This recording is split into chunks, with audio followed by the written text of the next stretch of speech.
friends.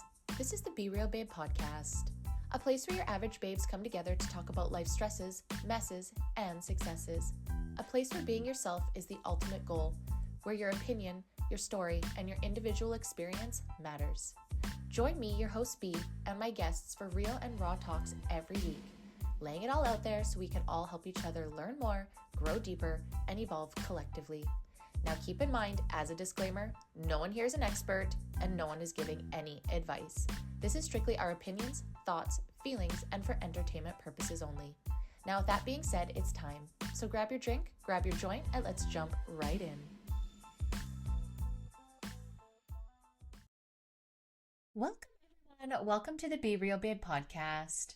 If this is your first time here, thank you so much for stopping by the show today. I hope that you have a good time. And if you're a returning listener, watcher, supporter, thank you guys so much from the bottom of my heart for coming back time and time again.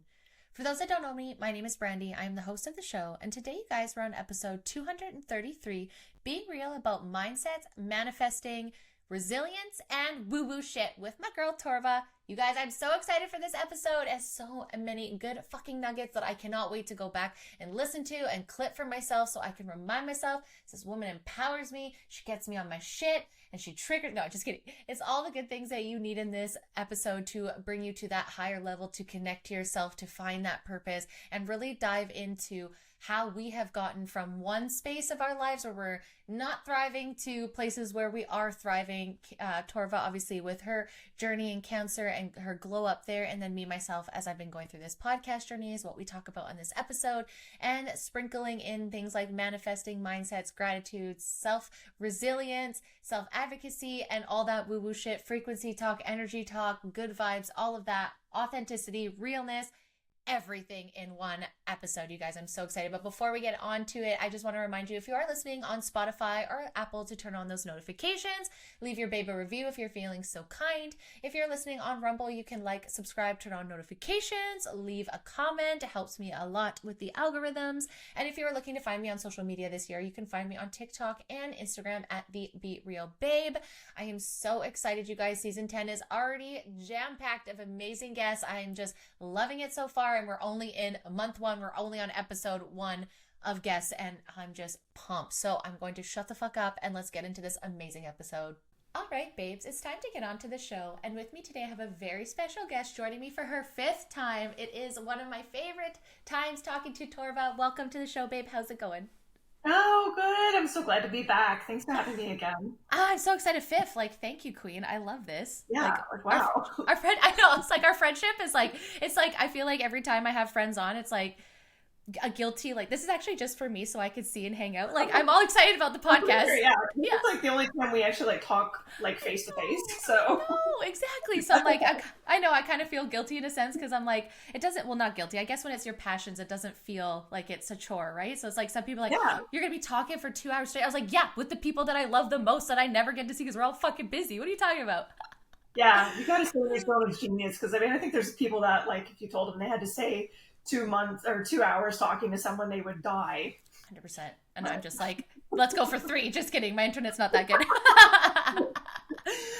But I was just as going over the show before with you, that 5th episode. So I just want to shout out to your first one where we originally met, which was March 8th, 2024. So we had met in the fall. So we're coming like 2 years of friendships now. No. It was it March? Yeah, it was March. We were talking in the fall. Okay. And then it was March. Yeah. Yes. So recent. Yes, so it's almost coming up to our 2-year anniversary as friends, and it was just like, I don't know. I just go back to that moment because I don't know if I've ever said this to you before, but in that moment, I was really looking to speak to people about how there were, like, because I bitched a lot about the government at the time, and still, obviously, but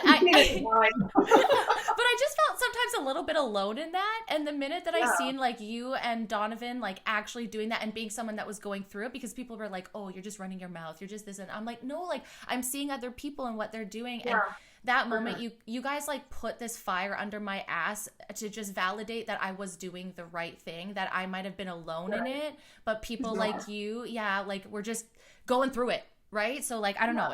It's just so you know, like you guys are the like catalyst of me talking shit about the government.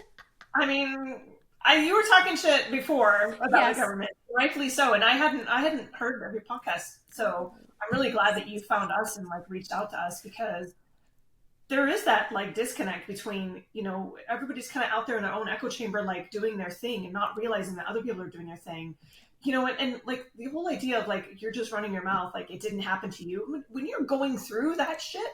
9 times out of 10 you're not going to speak out, especially if it has to do with the government, because it is so easy. Like there was that woman in I think she was in Victoria where she she didn't even speak out. She just Yes. went to debates for cancer care, and BC Cancer was like, "You're gone." Like there's all this retribution and think that was she a nurse? Now I'm gonna get my facts wrong here, but yeah, the nurse that's just been like heavily sanctioned for having an opinion. About genders?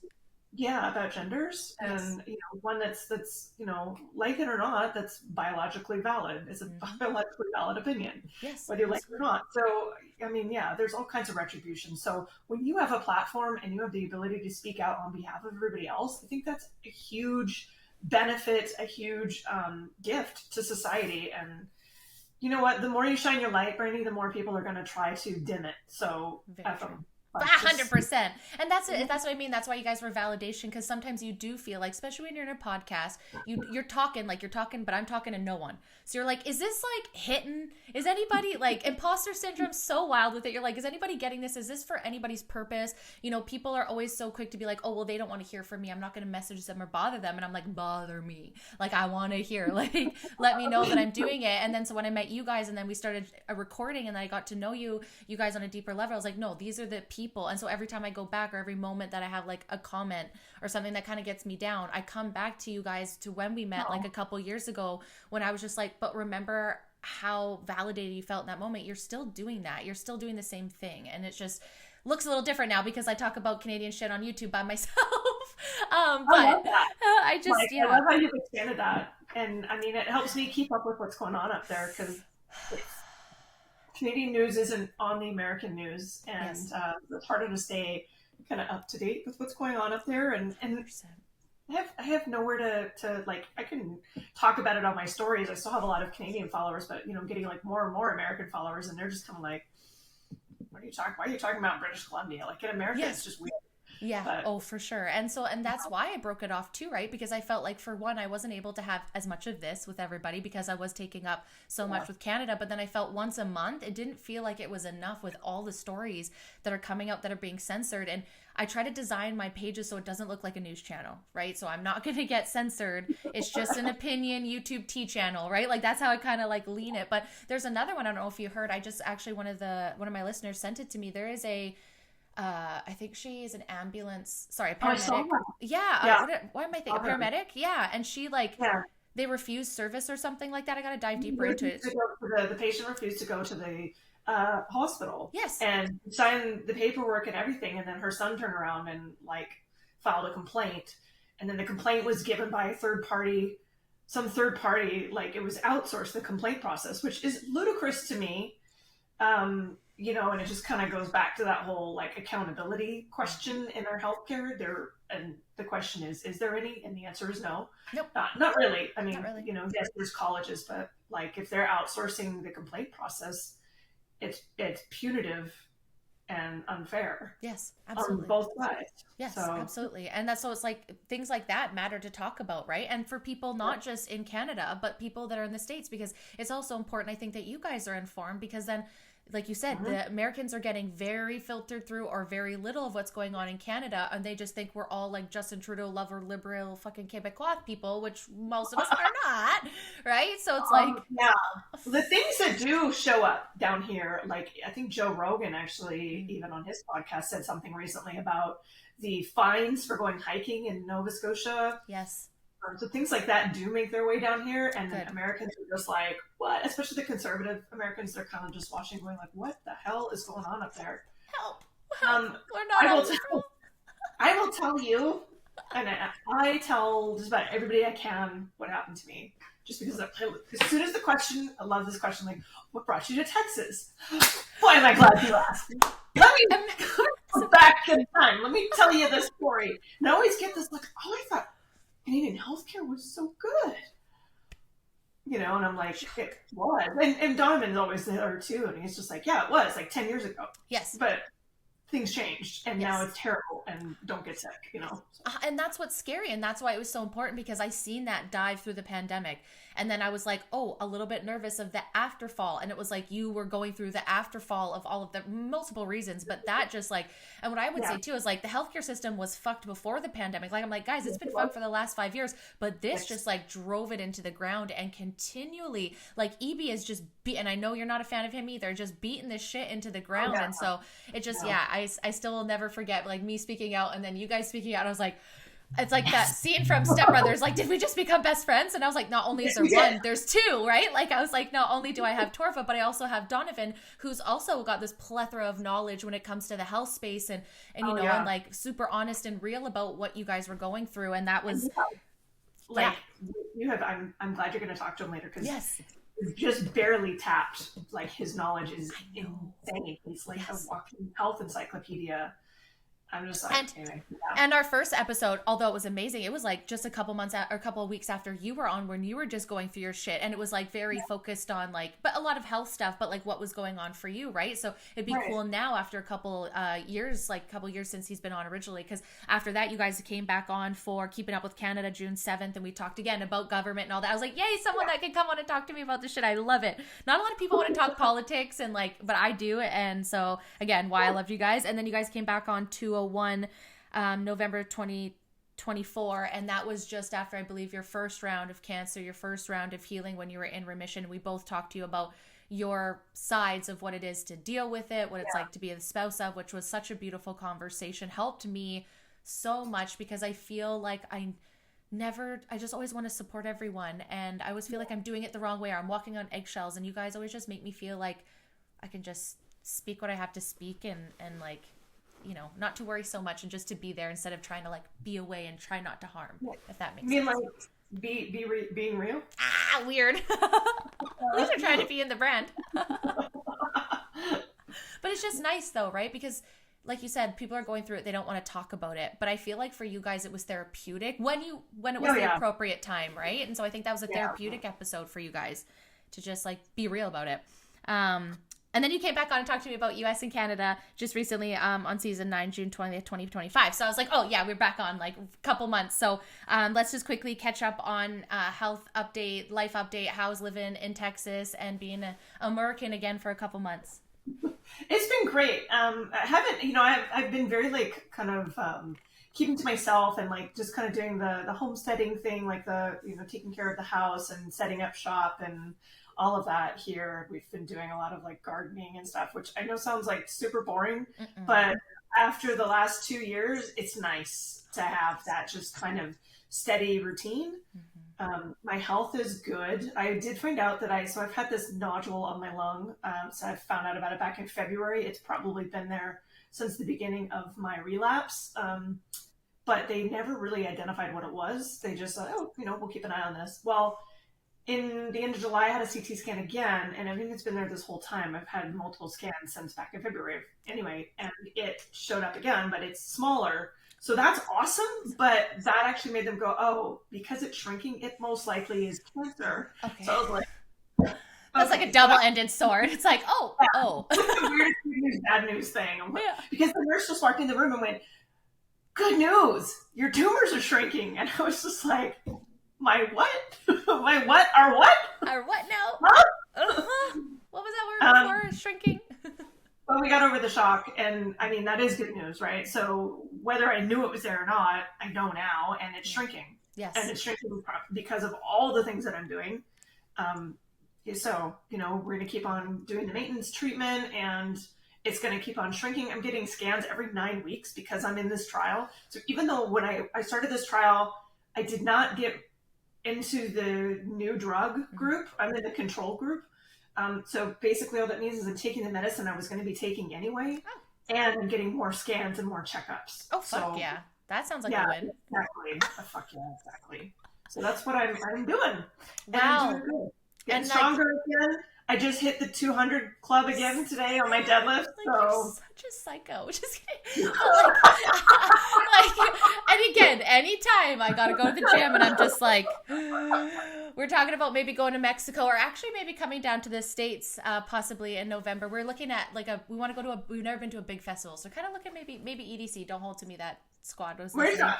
that? It's the one we're looking at is in Orlando. So, and I've never been to like Florida or outside of Vegas. So actually I was like, I wouldn't mind going to Florida, like, and going to Miami. Yeah. And I was like, Grant was like, I know. Beach, like pick a coast. I'm very excited. And we started talking about it. I was like, actually, I feel just because with my allergies and stuff, I haven't done a lot of traveling. So I think the States would be a good place to go first because I feel like black pepper allergy, like it would be a little bit more contained for me to be able to eat. There's no weed in Florida. So I guess I'm going through a cleanse for a couple of days if we do end up going. Oh, I will not. Oh, I will not. I will not. We were looking at Mexico. It was legal in Mexico. I was like, oh, I'll be fine then. I was like, Florida, it's not legal. Fuck, but whatever. I need the cleanse. I need the THC break. But yeah, just I'm actually really looking forward to it because I want to come down to the States. I want to show like, you know, normal Canadians, we do like coming down there. We're not in this thing, but just going back and forth to that though, it kind of blows my mind how you're so taking care of their post-cancer in the States versus Canada. Again, where Americans think that Canadians have this like free healthcare and everything's like beautiful up here. And it's like, it sounds like even though this is a like trial treatment is I know there wasn't those opportunities as much here out for you, so it's just like blows my mind that you're in the States but getting better treatment. It's like what happened, Canada? What happened, right? And I do love your absolutely. And to like going back to like you're taking care of yourself, and you know, as I feel like that was encouraged for you down there, you know, like you have those abilities too. There's good food. It's not so goddamn expensive. And like, I mean, food, we have inflation down here too. The food is still pricey, but is it as pricey? No, like, oh my God, I'm buying avocados. I'm eating an avocado like every day. And you know what's cool about the avocados down here is that they are actually ripe for a couple of days. They go from like not ripe to rotten, and like you missed that 5-second window that they were just right. They have the worst PMS. They have worse PMS. It's like all of a sudden like all good and then cranky, and you're like, okay, well that's a waste of $8 for an avocado. Like what are we talking about? But I just feel like the sun and like the environment, like it seems like where you're living, there's space. Everyone's not on top of each other in this, like, not that the States doesn't have city. I'm just specifically speaking the environment that you went to. What is that with Canada? Like you guys have all that room in Canada, and everybody's just like, do you want my answer? I want to be like on top of 500 of my closer friends. I don't want to be, but I don't know where else to go. No, I'm not saying you want to be. I'm just like all these restrictions on building, and it's just why? Anyway. And they make rural living very difficult, and they just don't want people to do that, and they don't want to sustain. And look at all they're doing to the farmers. Again, all those things that people aren't paying attention to. Exactly. Absolutely. And if you look at each individual thing, I was saying this to my grandma the other night, like if you're looking and you're listening to the news and you're just hearing these like one-offs, they probably don't sound as intense. But when you start looking at the grand picture, even if you look about fires and all that, and you zoom out, you're like, okay, this is getting weird. Like at what point? Because it's like, I am watching Kelowna turn into a 15-minute city. Like the bike centers, how they're just moving everything. And it's like, cool, I like those things, I guess, for people that want that. But then it's like, but then you know that you're forcing people out of vehicles, and that just feels gross. It's like, I should have the choice of how I want to get to work. And like, what are you talking about? All these bike lanes. It's so stressful. I heard a really interesting conspiracy theory too about why all of the fights are breaking out on planes now. Is that they're trying to get people to stop flying? Is that's ultimately where they're going to go with it? Is they're going to make it so they don't even want to fly? Yeah. And how pricey it is. And that was the 15-minute city was the guy's. I'm sorry to whoever it was. I want to say that it was on Joe Rogan. I'm sure because that's the podcast I've been listening to a lot of lately. But it was the justification for it is. I mean, if you have these 15-minute cities, why the hell do you want anybody getting on a plane? Yeah, you don't. You don't. No. So, and you want everyone to be where they need to be. And like, sure, in hindsight, it's great that there's a convenience store and this all around you. But then when you start thinking like, well, they're going to lock it down, and people could say it's crazy, but no one thought they'd lock the world down for a fucking vaccine. And let me say this now, a flu, because you could go to the store and get a flu test and it will tell you if you have regular flu or what kind of flu you have. So are we admitting now in medical that it was just the flu? So we shut down the country for a flu? So wait, the test says whether or not you have like influenza A or COVID. Yes. Like COVID is part of that test. Yeah, I'll find a picture of the That's test and send it to you. Isn't that comical? Yeah. just a convenient all-in-one test, Brandy. Don't be a Isn't it? conspiracy theorist. I know. And like it's for people too that like still like are just like, oh, it's a flu. And they're like, well, it's nice to be able to test what kind of flu you have. I'm like, that's not what I'm talking about. I'm talking about that a couple years ago, you were saying that wasn't the flu and it was like going to drop people. I need you to acknowledge that. I need you to acknowledge that shift there that sure, I don't know what medication you could take if it's influenza or COVID because I don't think there's a difference in treatment. So not sure why it matters, but can we acknowledge that then it's a strain of flu, which a lot of us said and got canceled for.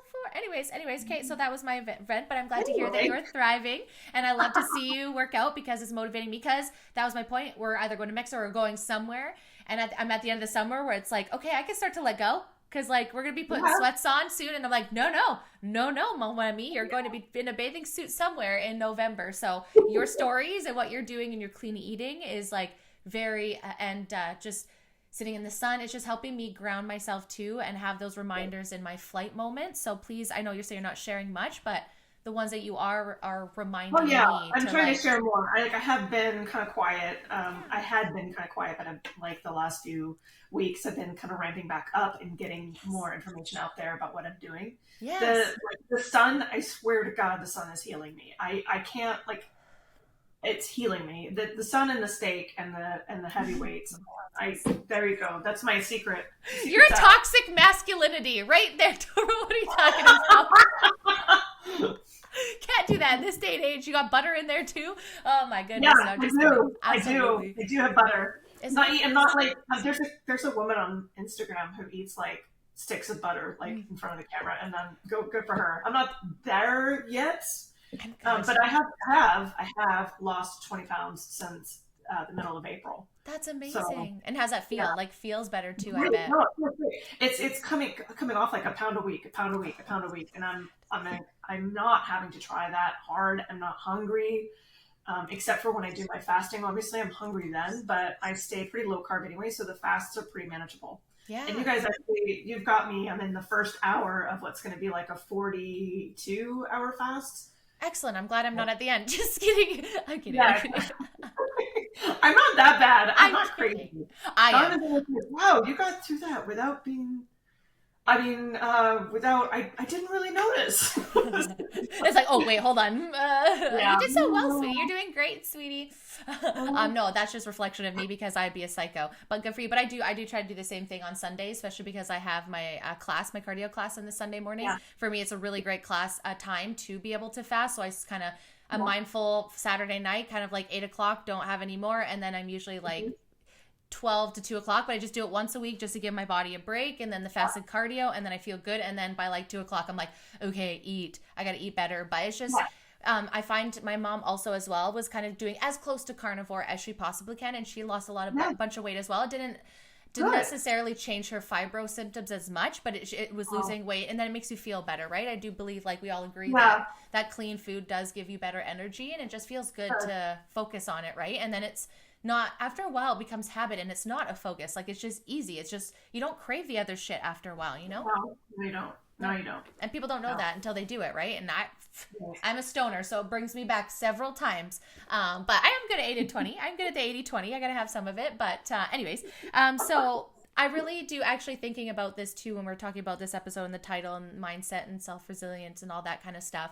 It's kind of cool because when we met 2 years ago, I had like none of that. Like I was just doing this and I was just doing things and I was a complete scattered mess.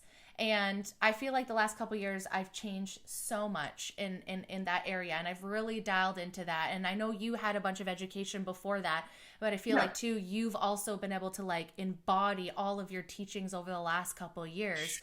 And in like in a huge way. And so I'm really excited to get into that. But let's go back to, because like I said, we know about your journey with cancer remission, all that, fighting badass. She's badass. We all know that. We know the speaking out about the government. We know we know about the growing up in the States, coming back and forth, how we love Canada and the US. So let's start though before that you had a bunch of shit happen in your younger life and you were starting to take control. I feel like when you started doing the coaching, and then let's maybe go back to that, and like, what did you get? Where did that start, and what did that look like for you in schooling and like all that fun stuff? Well, that's I started coaching in 2022. Okay, so Now, just like, before. oh yeah, yeah, it's really eerie. So here's what we tell you. Like, I've always been into manifesting, and like I've had like kind of these two tracks going. I've got like this, really into manifesting and like the whole spiritual concepts of law of attraction and you are what you believe and that sort of thing. It started all the way back with like Louise Hay's "You Can Heal Your Life" back in 2003 when I was just a young little 22. So yeah, 22-year-old Kristen Torva. Okay. So I've kind of always had that. And then like when The Secret came out, like I got really into that. Yes. And manifested Donovan, which is a whole story. But anyway, so while that's going on, I'm also like paying the bills and trying to be responsible. And I get like a business degree, and I've helping people build their businesses in different ways. And then I was a marketing consultant for like 7 years, and prior to that, I was like in marketing. So like that's going on, and this is going on. And so like in 2022, I took a course and I got certified as Infinite Possibilities Certified Trainer, which means that I basically have a certification that says I can teach you how to manifest. That's the easiest way to describe it. Yeah. And at the time, I'm also like, now I start building my business, right? I start building a coaching business. I'm working full time. My daughter is graduating high school, like is going to graduate high school the next year. So I'm like watching like all these things happen. And I'm like, I'm manifesting big. All these opportunities. Yeah. Big. Like I'm like, okay, I want to be over here. I want to be speaking. I want to be traveling. I want to be, I want to write books. I want to make six figures, like in my own business. Like I had a whiteboard with all these things written out. I want to make sure that this is what I wrote in 2023. These are my goals, but everything I just said, plus like, I want to make sure that I have Christmas with my parents and, everybody down there. And I didn't specify. I just said I want to travel to the U.S. Sorry, yeah. Mm-hmm. Mm-hmm. I just want, yeah. You see where this is going? I'm not saying anything. I want to travel to the U.S. And then the next thing you know, like these things are happening, right? But I'll come back to that. 2022, when I was taking my course, we had part of one of our exercises was we had to write this letter from ourself 5 years in the future. Okay. So 2027, me writes this letter. And, there's all these things that I just said in there, like, you're traveling, you're, some other things I'm not going to mention because they're very personal. Your husband is going to school for music composition,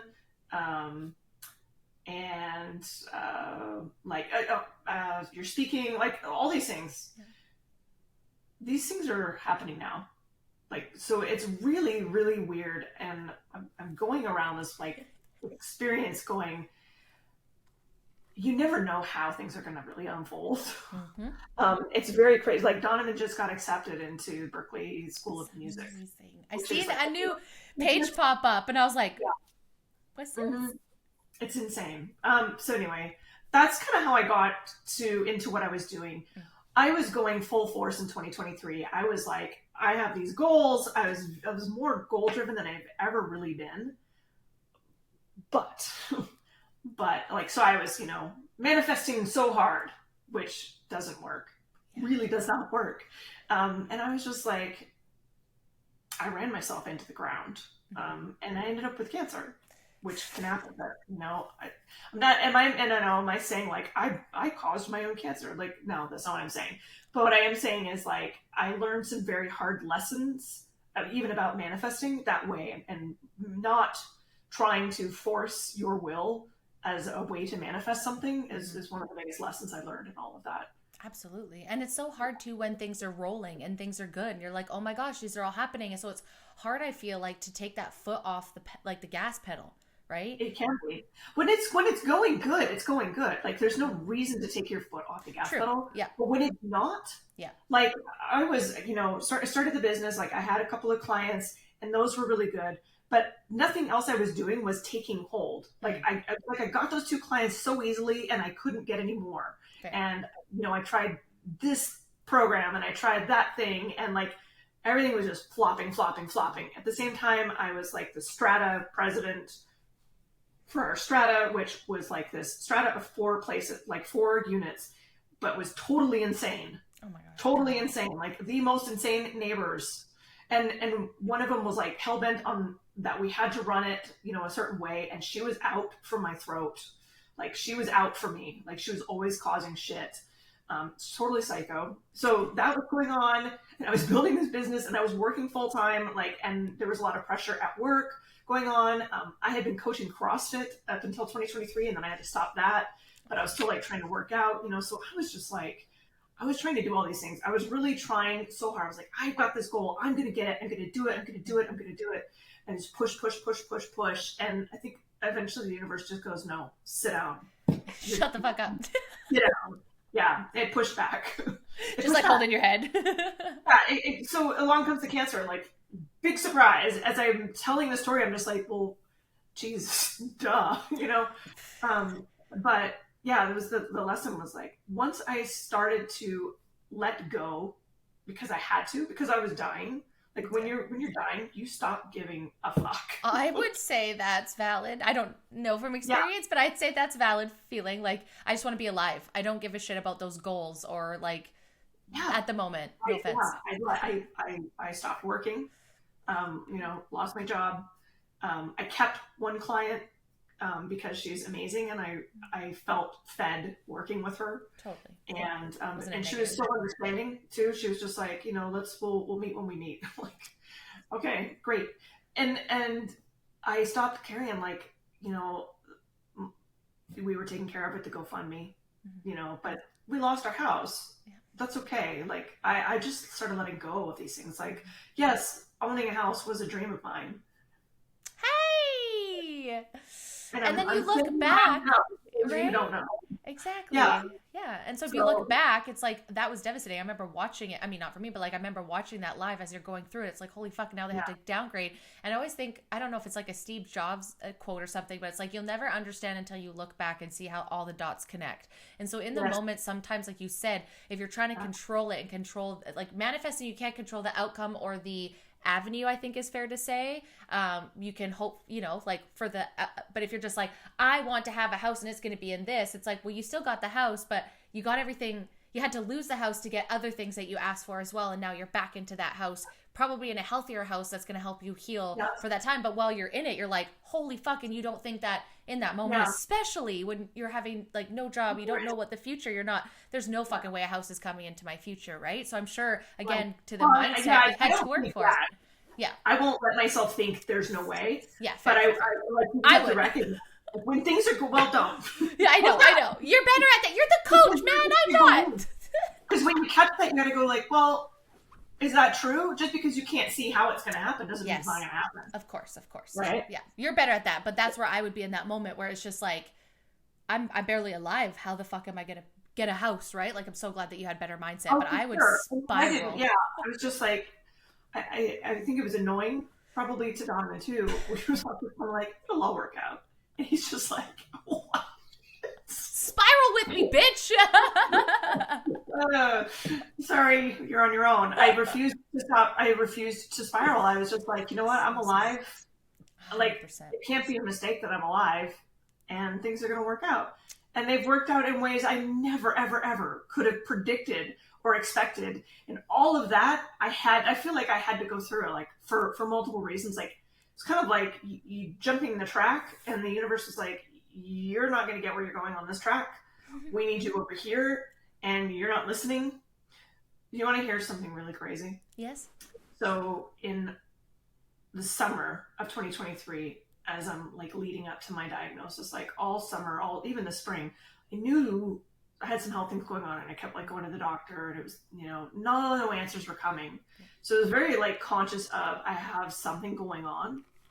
And I was starting to pay more attention to because my neighbor's sister is Lonnie Atwood, who had cancer as well and was in the news.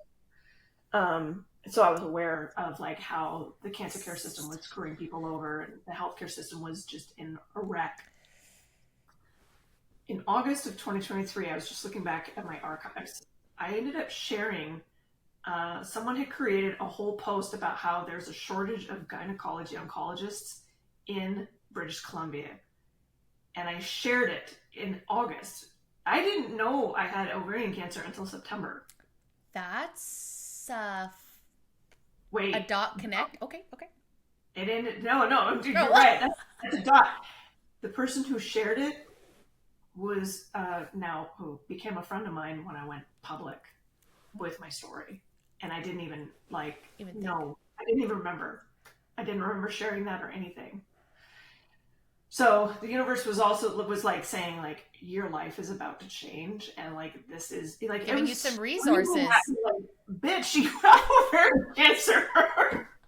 But back to the point where we talked about this before, I think was and when you're telling us about your cancer story too, but it's like women are so easy, especially when you're going that fucking hard, to dismiss stuff and be like, well, I'm a mom. I've got stress. I've got trauma. I'm working through stuff. I'm a CrossFitter. I'm doing all these things. So like those little flags, it's like, oh, I'm getting older. So of course maybe my period's changing or I'm a little bit stressed out. So it makes sense why it's like we're so quick to dislodge those little flags because we're just going. And it's like, I felt like it's super common to do that. And then unfortunately, then it's like, you don't have a choice. The universe is like, bitch, telling you this now. Yeah. Listen to your body's whispers before it screams. Yeah. And that's the thing. Like, yeah, I was tired, but I mean, if you listen to everything I was going through, like doing, like, of course I was tired. That's what I mean, right? That was probably like the biggest persistent symptom was like, tired, I'm tired. Why am I so tired all the time? Recovery just wasn't happening. And you knew the difference, right? You know the difference of recovering from working your body out, right? And you're like, okay, I'm not bouncing back. Like, and then you're just like, am I at that age where I'm just permanently tired now? You know? Yeah. Well, my face aged too, like that year. And I was starting to use filters and put sunglasses on. I was just like, I must have just aged. I was like, maybe I just didn't realize I was aging. I kept looking in my mirror. I actually remember looking at myself in the mirror a couple times going like, man, I look like I have cancer. Anyway. And when you look back, because like all of us have probably said that at some point, you know what I mean? Like not like, but it's like, it's in those moments after that you're like, okay. And that's why I think it's so important to be slow down and to be in tune with your body the best that you can. Not saying that you could be so in tune with your body and something happens. I'm not saying that at all. I'm just saying people that are very disconnected from their bodies sometimes I feel like push those things off. Now I'm like, what was that? Not that I go anywhere, but like I'm like, Kate, tune in. What are you doing? Are you going a little too hard right now? You're getting headaches. Why are you getting headaches? What's happening? Oh, have you been drinking water? No. Have you been stretching? No. Like, okay, let's start incorporating these things before we go. But those little things I think are your body, like you said, listen, where it's yelling at you, like, hey, and then you say I ignore it. All of a sudden now I've got a migraine. Now I have to listen. Like I have no choice, right? Absolutely. Yeah, absolutely. And I think if you don't slow down, you can't hear your body. And if you can't hear your body, like you're not hearing your intuition either. Mm-hmm. And your intuition is a big part of your reality. It's guiding you towards what you want and how you want to be. So the more out of alignment you are with your mind and your body, the more off track you're going. Yeah. So I think that's another piece of the puzzle too, is like, it wasn't just that I was pushing and I got to be too much and I was tired and run down, but also like I was very disconnected from my intuition because of that. And that means like I was definitely going the wrong directions in what I was trying to do. Yeah. And I think a lot of times too, and you'll probably agree with this, like all these practices are great. Like that we're getting into today, mindset, manifesting, resilience, advocacy, all those things like self-love and all that. But like, I feel like sometimes, and I've been guilty of this too, I will go get so busy that I just do them, but I'm ticking the boxes. Like I'm writing my gratitude list. I'm doing my morning cardio. And I'm doing it, but I'm not being intentional with it. Yeah. And I think this is where I get pissed. And some people that sell courses that are like, you just have to do this. Like, no, you got to like sit in it. It's more than just that, right? You got to be intentional. Like, okay, so you check the box off, but there's no substance to checking a box off. Is that fair to say? Absolutely. You can't. Yeah, I used to do that too. I mean, this was me with my gratitude practice. I would just be like, I'm grateful for that coffee. Like Yeah. there was no gratitude in my gratitude No. practice. And I didn't, I have a lot of like compassion for myself back then, but I really didn't have a lot of gratitude or appreciation. I took a lot for granted. Yeah. And I think that that's at the core for a lot of people when they struggle with gratitude. You can't just tell someone to be grateful No. and do a gratitude practice. That person has to learn to be appreciative and grateful. Mm-hmm. So, the other side of that is, what are you taking for granted? So for me, like I was taking my health for granted. Yeah. So I'm now like extraordinarily appreciative of being able to stand and walk and exercise. Those are things I took for granted before. Yep. Yep. But Been once there. I had major like fluid in my lungs and I couldn't walk, boy, did I wish I could walk. And so when I could walk again, I was at, I have this, like I'm working on a talk that I want to give, and it's basically about gratitude, and it's going to start off with the lights off, and like you can't pick your phone up, I love that. and we're just going to sit there for a minute and in discomfort, and until I will then say something like, now that we're going to turn the lights back on, aren't you so glad that you have the ability to have light? Because we take things like even that for granted. 100%. Yep. Absolutely. Absolutely. And that's what I mean. Like, and that was for me. It was like, hey, I'm doing these things. I'm doing this 5 minute journal, blah, blah, blah. And it's like, I'm not saying those things are bad because you got to practice it. That's Yes. right. But then when you're just like frustrated and you're like, oh, it's like, because are you actually being grateful? Like sometimes gratitude practice could be writing it down. For me, it's actually not. It's not because then I feel like I'm ticking off a box. So now while I'm driving to work, I'll look around and go, holy shit, I'm so grateful that I live here. I'm so grateful for my car. Like I try to do it in the moment and like feel that. And then it's like you really, it's not just sitting there and thinking, oh, what am I grateful for? Easy. Like my family, my spouse, my life. It's like being in the moment and actually like right now having a moment of gratitude, being like, wow, I get to connect and I get to use this platform and I get to publish this for people to listen to and ripple out effect and maybe inspire someone today. And like, all because I just am breathing and then going to like, well, I'm just alive and I had a beautiful day and you know what I mean? And it's like, then it's so easy. Then that abundance come in, and that's where the abundance comes in, is when you have that intention and that you feel it and you see more of it. When you're just fucking writing it down and filling out a book, of course that's how you got to start getting into it. But I always felt the like, just the feeling of it, the intention. Feeling is what's gonna move the needle in Yeah. terms of like getting what you're after and improving your life. Like it's those feelings. Yeah. Totally. And it's When I practice. You got to practice it. It is practice. I think if you're gonna do a written practice, and everybody, you have to find what works for you, whether it's writing or I doing started it that way. you're doing, or just like meditating and thinking, whatever's gonna get you in that feeling of gratitude. What I finally discovered works for me is like a really long explanation. Like Mm. if I'm writing, it's like, I am so grateful for how, this one person came into my life today and told me this one thing, and then it caused this and that and this and that. And then I'm like, it's kind of, I'm writing it and I'm really feeling the gratitude. Yeah. Instead of just being like, I'm thankful for this person, it's like an expansion. Not saying that that's not good. And that's what I mean by practice. When I started, it was like, okay, my notes and my phone, and I was writing things down. And then if I had a busy day, I'm like, oh my God, I didn't practice my gratitude today. And I didn't write my list. And I'm just like, and then I started getting like performance, like anxiety, or like I wasn't checking it off. Therefore, I wasn't going to experience abundance because I wasn't doing all this gratitude. And it was like, but that's not what felt authentic anymore. It was like then I was searching for stuff. So then I'm like, okay, change the practice, but still do it. But because I was in the habit of writing it down, I felt like I was able to then be like, okay, start feeling it when you do that. Just do a handful and feel it. So I'd sit there and think of the person or the thing, and then that felt better. But then writing the list felt again like, for me, it was like the next level of it, like while I'm driving, while I'm doing something, cooking food, or when I'm being negative about something, like I don't want to move my body today. Okay, maybe you don't need to lift weights, but you're going to move because you're fucking lucky you get to move. And then I'm like, oh my God, I think of my mom. And maybe that's why I've been a grateful person for so many things, is watching my mom having to go through life with like an illness, and having to fight everything, and just I don't have to.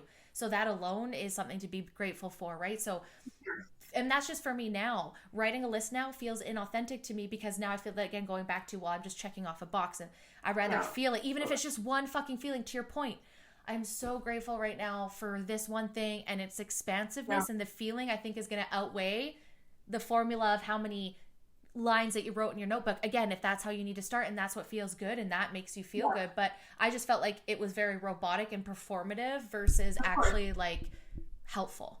It's like you said, it's checking a box, because someone said, if you want to manifest, you have to have gratitude. And so, here's a gratitude journal. Like, okay. Another way to think about it too isn't like gratitude. The concept of gratitude doesn't work for everybody. Appreciation also works. Totally. So, like you said, stopping and appreciating like your surroundings. Yes. Or, like I was just talking about, like the things we take for granted. So taking a moment to appreciate the things you get for granted. Yeah. You're not going to like walk into, if you're not practicing gratitude and appreciation, like you're not going to like sit down and just magically transform in one session. It is a practice, like you said. Put 5 minutes on your calendar or whatever, and just have those 5 minutes just to appreciate. And just being alive. Closer and closer and closer to a more expansive feeling. Absolutely. And then absolutely. And then and one big one too, I found at like, and I've been doing this for probably since me and Grant got together, like really focusing on gratitude, because I was the same way. I found The Secret, and then I was just like, oh, this is crazy, and I didn't know how I totally felt it. And then what was the second one actually? Yeah, The Magic. That was the second book that I read. It was like, The Magic of Life. And that one hit me, I think, a lot harder than The Secret, because at that time it was like I was just getting into a new field, a new relationship, a new environment, new friends. Like it was like magic. Exactly. I felt, like my life was becoming more magical than it was. So it was a really good time to be like, how I'm thinking, how I'm manifesting. And then again, we manifest as being to Kelowna. Like I've always wanted to be some sort of journalist, but doing it my own way. And now I'm doing it my own way. And like first time I actually manifested was the townhouse that we're in. And I had just learned about that like a couple months before that. And I was like, oh, this is woo woo. Like this is so silly. You can't just think, but like, I was like, but what's the harm? Who's it gonna hurt? So I was like, just write it down. And I wrote down this exact place. And it was just when we were there. It was just when we first moved, and we moved into my girlfriend's house. Thank you, Cassia. Just for temporary, so we could find our location in Kelowna, because we never really been here, so we wanted to just move in and get our. So I wrote it down what I wanted to the T, and then we found it, and then we were told that they went with someone else. And my heart was broken, and I was like trying to be positive, trying to have a good mindset, and being like, that's not meant for us. There's a reason. Like and then 2 to 3 days later, she messaged and she was like, hey, the first people, the daughter didn't want to move, but it was a friend of hers, right? So she's like, she's my friend, so I kind of want to, it's single mom, I kind of want to help her. And I was like, dude, totally understand, we're dual income, we're dinks, I get it, no big. But she's like, we really loved you, wish you the best. And then when she messaged that they didn't want to move because they didn't want to change school districts, she's like, would you move in? And we have been here for, it's going on 6 years now. The only thing that it has that I didn't want is, there is carpet. That's the only thing I wish we didn't have. But other than that, it was like a 3-story townhouse. I wanted it to feel like I was going to my like vacation home, my beach home. I wanted to have like vegetation and in like, the cats are bringing in leaves and stuff, and like there's moss around. I could just breathe different in BC. Like everything that I had been missing and craving for British Columbia was like delivered. And I was like, wow, this actually does kind of work. In ways, like not to be just expectant that it's always going to work, but to be open that it can. And once you start dialing in and practicing it more, just like with gratitude, you will get better at manifesting. So we've talked about gratitude as obviously you're saying is like the first step of like manifesting, right? Like being grateful for what you have is going to open you up for more. What other like manifesting to like, what does that mean to you? Let's just maybe start at like, people say this, but like, I think to me, manifesting is, we're manifesting all the time. It's the energy that you're putting out to bring in, to call in your reality, to shape your reality. And I think mindset and manifestation are interchangeable almost. If you go into a corporate setting, you're talking about mindset, you're kind of talking about some of the same stuff you're talking about when you're talking about manifesting. Yeah. So, I think gratitude, is totally important. I think one of the other things is huge is belief. Like we're talking about The Secret, and The Secret I think is really overly simplified. It's basically, if I were to summarize the secret, it's ask for what you want, believe that you're going to get it, and receive it. Yeah. And that's always thought like, Okay. oh, I want a car, so I'm just going to think about having this like Ferrari, and then all of a sudden it's going to be there. It's like, I think there's a couple more, there's a substance missing in there. Oh, totally. Checking Substance. the boxes, right? Right.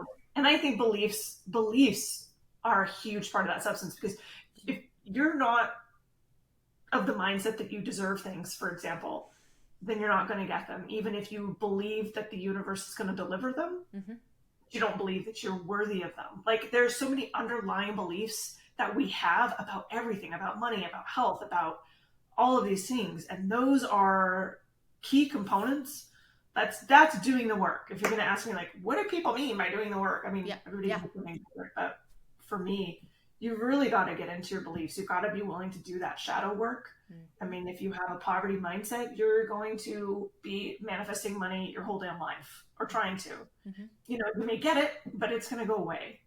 Right. So yeah, your beliefs are a huge part of manifesting. You asked, what was the question? The different components of manifesting, and like when people say that, because I would just hear that, like, I hate to say that, but the spiritual side and all this side, although it's beautiful, has obviously attracted some shit people. So I always just feel like people are charging for like, learn how to manifest, and like, but I feel like a lot of the times you could bring it back to basics, hire a coach, and just practice. So, you know, like I said, gratitude, your beliefs, like what are other things to it? So like, we're going to think about it. We're positive, but then, like you said, they're just think and then believe, and then, but it's deeper than that. So we're being grateful for it. I mean, recognize it. Yeah. I think one of the most, the easiest ways that you hear things like thoughts become things, and you attract what you want or what you think about. I don't quite think that. I think we are attraction. We are attractive. We do attract a lot of it based on our emotional state. So your emotional state is really important. Now, I want to like hardline this, because I am you know me, I'm not toxic positivity. No. I'm not about like, further from it. You're not happy, you better paste a smile on and fucking get that way. Yeah. But like, that's attitude falls in this realm with me too. If you have emotions, I think the highest vibration is authenticity. So if something bad is happening in your life, it's okay to cry. It's okay to scream. It's okay to kick rocks, you know, whatever you got to do. And then let it go. Don't get stuck in the emotion. And reach for something better. Like, I have a playlist that I made a playlist. That was like one of the first things I did when I was diagnosed.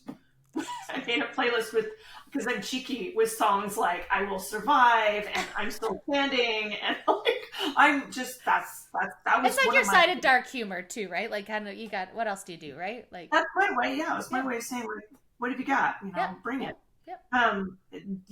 But also it's all uplifting music to me. Like, it all makes me happy. And I went and I baked cookies because I enjoyed that. You know, so you're not gonna go from grief and despair to ecstasy. I love without drugs. Yeah, I mean, that's different. But can you take that next step? Can you like level your mood up a little bit? Can you not allow yourself to stay in that dark place? Yes. And I think that's because then it spirals, right? And then that's like back to your like your thoughts, or if you're always thinking that, even like your brain won't search for something better. If you're not looking for things to be grateful for, and you're not putting those things in, you know, it could even just be grateful and simple of like, I woke up today because maybe today was really hard, or maybe, you know, and it's like believing that you deserve to have a better day, you know, thinking, how can I, like you said, just, you don't have to be 100%. Maybe we're 10%. Is there something I could do to get me to 15% today, or 20? Is that like taking a me day as self-care? Is that like slowing down? Is that being with people? Like, I think there's got to be a sense of accountability too, of like, what is it that you like, learning yourself, doing that shadow work, to your point, is like knowing how to get yourself out of those feelings and those emotions and why you think that way. I think you'll love this one, like talking about shadow work. And I don't know if we've talked about this before, so apologies if there's a repeat story, but this one time we were doing dishes and Grat was just like, you know, if you load the dishwasher differently, they probably clean better. And like, valid point. I'm fucking chaotic and I just throw shit in there, and I like snapped at him. And he didn't quite say it like that. Like, he definitely said it a lot. He definitely said it a lot nicer than that. But that was the gist of it. In my head, that's pretty much what he said is, you're a fucking moron. Why are you doing this way? And I got so mad at him, and he was like, why are you so mad at me about this? Like, it's just the dishes. Like, I'm just saying, like, if maybe you move them. And I was like, oh, I don't really know. And then I kind of dialed back and I had some reflection. I was like, why am I getting so mad at him about dishes? Like, I'm not actually mad at him about dishes. Mm-hmm. And it was rooted from when I was a kid and I would get in trouble for not doing quote unquote dishes properly, which was also bullshit. But I really did feel hurt, or like, I felt like there was an unmet need there as a kid of like, you know, I shouldn't have got mad at you for those things, not my mom, but like other people. And like, so to me, it was just like, I'm an adult now. I get to decide how I'm doing the dishwasher. Fuck yourself and fuck anybody that tells me how to do the dishwasher. But that's like not Grant's fault. He has every right to be like, you're being silly. But it was in that moment where it wasn't. So it was like, because I had started to do that work and look inside, I went to him and I was like, I'm really sorry, babe. That wasn't about you. It, like, not that I have any excuse of being that way, but I've now identified this as the reason why I reacted and why you triggered me. And now I'm going to go forward with the mindset of like, if it happens again, not to get mad at you because it has nothing to do with you. Maybe I just need to walk away for a second, or just at least the acknowledgement that really had nothing to do with you. And I'm sorry, but then the next time I don't say anything, and now I've just done it because I feel safe that I can make those mistakes and I'm not going to get yelled at, or you know what I mean? Like, it's just being self-reflective and self-accountable are both superpowers, right? I mean, and they're going to help you tremendously. Like, being able to kind of uncover that, you uncover like deep beliefs that are attached to that and experiences and ways of interacting with the world, and you let them go. And now you have the opportunity to choose something different. Yes. And that's, people are so egotistical, and like, I get it. Used to be a perfectionist right. too. I'm right. I'm wrong. Like, you know, it's always about being that, but it's like, I've tried to look at it now as like, okay, what can I learn? Can I learn something out of this about myself, about the other person, especially when it's your spouse? Like, then Grant knows to take that in a moment, being like, okay, this is obviously an area that upsets her. Not that he needs to, but next time we go about this, and maybe I'm going to also say it a little bit different to help her recover this trigger from a childhood trauma or whatever like that. But without like conversations and us having honest talk and like being authentic and being in a safe space, I wouldn't have been able to do that. And I feel for those that aren't in a safe space, and I very advocate for people to get to their relationships in this safe space. I know you have it. I know you could say however you're feeling, and you know that Donovan's not gonna be like, okay, bye. Like, it's safety for you, right? To be able to work through those triggers. Feel that safety. Totally.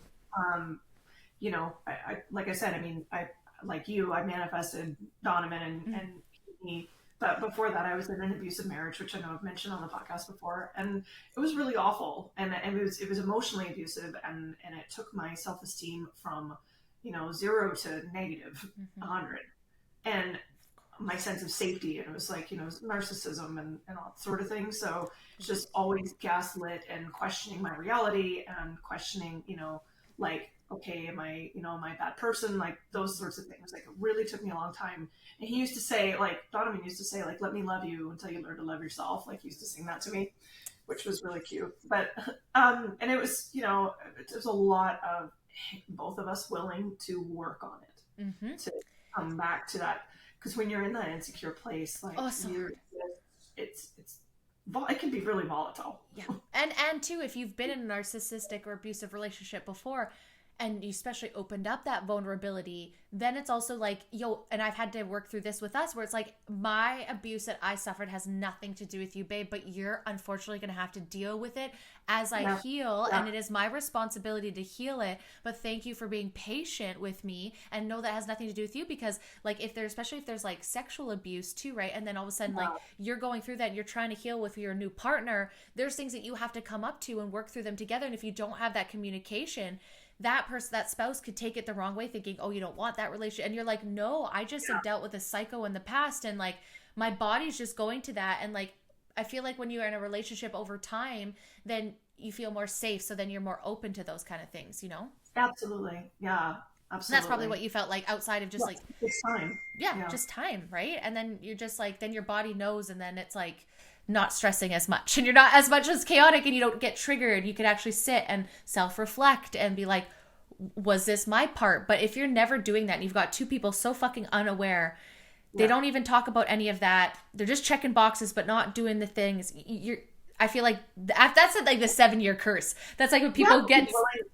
you have to be willing to grow as a person, I think, Yes. to get by in this life. Oh my I God. think if you want anything good, if you want anything different, if you want a good relationship, like you have to be willing to become self-aware if you're not, and grow as a person Mm-hmm. and do the work that it takes. Mm-hmm. And I'm sorry, it ain't pretty, it ain't fun. Sometimes it's ugly Catty and crying stuff. Yeah. and yeah, Rude and hangry. No, I'm just kidding. It's yeah, it is rude and hangry and slamming cabinets and I'm sorry and yeah, exactly. But it's like it's right, what I and said. yeah, and having that relationship with a friend, with a spouse, with a family member, I think as long as you have one of those, that help bounce things off of each other, and so you can be self-reflective and being like, hey, and make sure you don't always have yes man. Sometimes I think some people get in their own echo chambers where they have yes men where people don't check Yeah. each other, and it's like I want to be checked. Like in this moment, am I being silly? Like please be honest with me. Please let me help. I don't think it's friendship when you lie to your friends and just because it's No. uncomfortable to have an honest, and you don't need to be a dick, but like Yeah. be honest with them and help guide them to being better people. Like, you know what, that action isn't quite aligned with who you are, right? Like, is Right. everything okay? Like helping your friends through it, not just being like, fuck that guy. It's like, okay, yeah, fuck that guy, maybe, but like, what are you doing? Why are you still around this person or something? Like, where's your accountability in this? Not saying we always victim blame by any means, No, but but yes, like what's going on with you? yeah, let's get into this. Why are you stuck here? Yeah, let's talk Yeah. about it. Yeah. What are Yeah, your limiting, like willing you're to like, talk to your friends about things like, oh my gosh, yeah, that's important. To yeah, like be, limiting beliefs, right? Like, because you get stuck in that circle, I think, of your limiting beliefs. And I think that's a big way because you talked about that, right? You're having to believe things. We talked about gratitude, how to do that. We've talked about, manifesting, but you touched on beliefs. Do I deserve doing that? And it's not even just the deserve, too. It's like, am I capable? Like we have, like you said, you have to go to those stories Absolutely. of what's your narratives from when you were a kid that you've repeated 1,000 times that you need to now repeat another 1,000 times in the reverse to get out of that pattern. Those narratives aren't just, I mean, that's absolutely true. And we have many of them, stories that are about us and our interaction with the world. But we also have stories and beliefs about the world itself. Yeah. Like, I did you have to work hard to earn money. That ain't even freaking true. Like, if Well, you look at the richest people in the world, how hard are they working? It's like you have to work hard and the government takes your money. Look at people like that work the hardest, like go into a fast food restaurant and see how hard they're working, or go to a construction site and see how hard people are working there, like 12-hour days, backbreaking work. They aren't the richest people in the world. Mm-hmm. So it's like being willing to look at all of the beliefs that you inherited, because we inherit our beliefs from the world around us, from the adults around us when we're growing up. Mm-hmm. And ourselves. Absolutely, from ourselves. And yeah, we tell ourselves things based on our experiences in life, like mommy and daddy divorced when I was 5 and it's my fault, I'm a bad person, so now we believe we're a bad person Forever. But that's not true. 100%. Right? So, yeah. And a lot of these beliefs are subconscious, so it takes time to root them out. Mm-hmm. So like if someone's having problems with manifesting something or pulling something, getting something, I would say it's an opportunity to slow down, pause, mm-hmm. take a look at what do you believe about that topic. Mm-hmm. Oh yeah, I can tell. I'll be completely vulnerable as to one for myself. I'm well aware that my limiting belief with this podcast is, well, you don't. Why would you be that big? Why would you blow up like a no, like even now? I'm like why would you be Joe Rogan? Like I'm no Joe Rogan, and I speak it to an existence, and that blocks me because even if I'm not going to be Joe Rogan because he's Joe Rogan and I'm me, and I don't want to be him. I want to be me, but to that level, right? But it's like immediately I'm blocking. Like I think scientifically blocking my brain from looking at opportunities, energetically being open to them by saying that. Even if I'm saying it as a joke, it's because it's rooted in an actual belief, because someone at some point in time or several people said, you don't deserve this, or oh, this was my favorite. You got that because you're pretty. Wow. Now, if you have body dysmorphia and face dysmorphia and you don't think you're pretty, that's a pretty weird thing, because I'm like, yeah. Okay, well, I don't think I'm pretty, so that's real weird. But like, and it's like, no. And that's why I always was a hard worker. And I've always been dedicated in being a hard ass worker, because no one can take your hard work away.